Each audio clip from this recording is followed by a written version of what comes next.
Hey guys, what's up? It's me, Legit. The incident I'm about to show you happened on Monday the 7th of September 2020 at approximately 18:10 hours in Manchester. The victim, Jack, was pulling up on his driveway getting ready to lock his bike up. It's at this moment, while Jack's back was turned, a pair of armed thieves decided to attempt their robbery. There's some important things we can all take away from this video, so we'll discuss them after.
In a statement from Jack, "During the incident, I noticed them whip across the driveway so quickly. I instinctively pulled out my key and moved backwards to give myself a reactionary gap. I noticed the one who was going for the bike was smaller, so I squared up to him. It was at this point the second one, who was older, approached me whilst holding a knife in his hand in a stabbing position. I realised I had my bike lock located in my rucksack, so I reached for it to defend myself. My road is a dead end at the bottom of a hill, so I started trying to put pressure on them as they were trying to push the bike up the hill.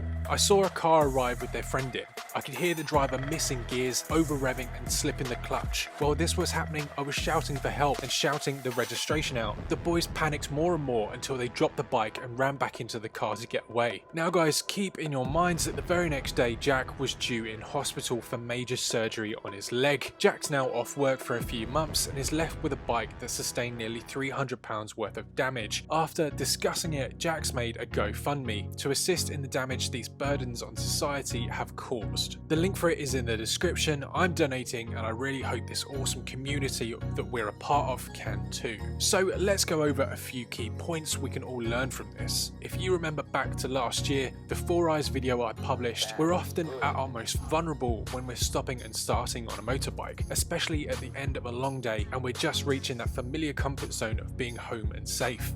Situational awareness. Try and keep an eye out for anything out of the norm. Vary your route up each day. This makes it harder for thieves to predict your movements. Threat acknowledgement. We must understand the differences between someone making a beeline straight for us and when they're not looking at us innocently running by. Instantly, that's followed by threat assessment. Multiple attackers puts us at a disadvantage.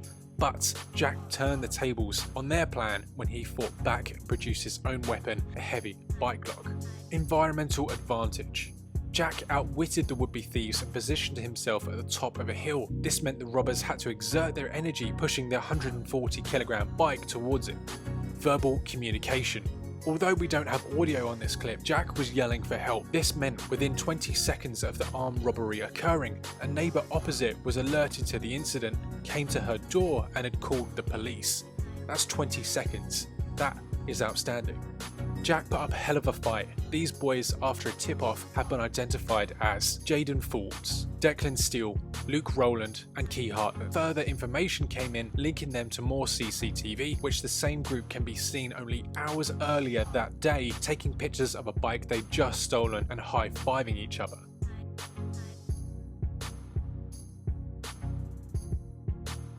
Additionally, one of the suspects was part of a gang nicknamed the Babyface Thugs, who was arrested and prosecuted for luring taxi drivers and delivery drivers into machete raids. As always, I'd love to know what your thoughts are on this. What would you have done if you were in Jack's position? I'd also like to say everyone who donates to his GoFundMe gets a shout out on the next video. As always, you've been awesome. I've been legit. I'll see you in the next one.